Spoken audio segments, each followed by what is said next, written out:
السلام علیکم ناظرین کچھ الفاظ ایسے ہیں جن کا تلفظ واضح کر دینا ضروری ہے۔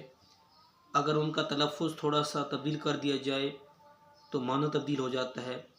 اس لیے آج کی جو ویڈیو ہے ان الفاظ پہ مشتمل ہے جن کے تلفظ سے آگاہی بہت ضروری ہے۔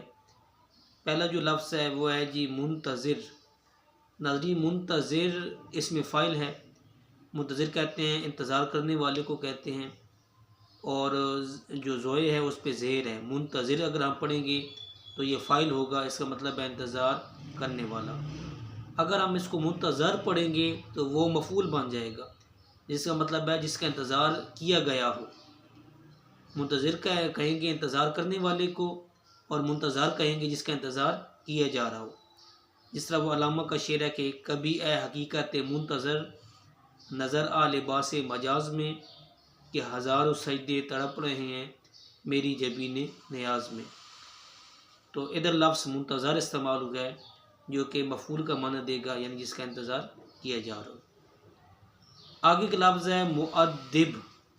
اگر ہم اس کو جس طرح منتظر پڑھا تھا، زیر پڑھی تھی زوئیں پہ، تو یہ اگر ہم دال پہ زیر پڑھیں گے مؤدب کہیں گے تو یہ ادب سکھانے والے کا میننگ دے گا، یعنی یہ بھی فاعلی میننگ دے گا، یہ بھی فاعل کے لیے استعمال ہوگا، یعنی ادب سکھانے والا۔ اگر ہم دال پہ زبر پڑھیں گے مؤدب پڑھیں گے تو اس کا مطلب یہ ہے کہ جسے ادب سکھایا گیا ہو۔ جس طرح ہم کہتے ہیں کہ یہ بڑا مؤدب بچہ ہے، یعنی بڑا تابع فرما ہے، بڑا ادب کرنے والا ہے، یعنی جسے ادب سکھایا گیا ہے۔ تو مؤدب جو ہوگا وہ فاعل کا مطلب دے گا، یعنی ادب سکھانے والا، اور مؤدب جو ہوگا وہ مفعول کا مطلب دے گا، یعنی جسے ادب سکھایا گیا ہو۔ ایک اور جو لفظ ہے حجر، اس کو ہجر اکثر پڑھا جاتا ہے۔ تو یہ ہجر یعنی جس کا مطلب جدائی ہے، یہ عموماً شعراء حضرات کثرت سے استعمال کرتے ہیں۔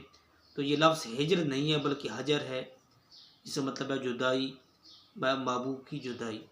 اور اسی کے ساتھ ایک لفظ ہے حجب، جسے اکثر حجب پڑھا جاتا ہے، اور یہ شاعرانہ اصطلاح ہے کہ جس میں جو شاعر ہوتا ہے محبوب کی بے رخی کا تذکرہ کرتا ہے، محبوب کو جلی کٹی سناتا ہے اور اسے برا بھلا کہتا ہے۔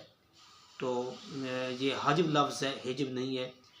تو حجویہ جو شاعری ہے اس کے لیے مرزا محمد رفیع سودا کافی مشہور ہے، انہیں بہت سی حجویات لکھی ہیں۔ تو یہ لفظ حجب نہیں ہے بلکہ حجب ہے، اور اس طرح لفظ ہجر نہیں ہے بلکہ حاجر ہے، یعنی ہے پہ زبر ہے۔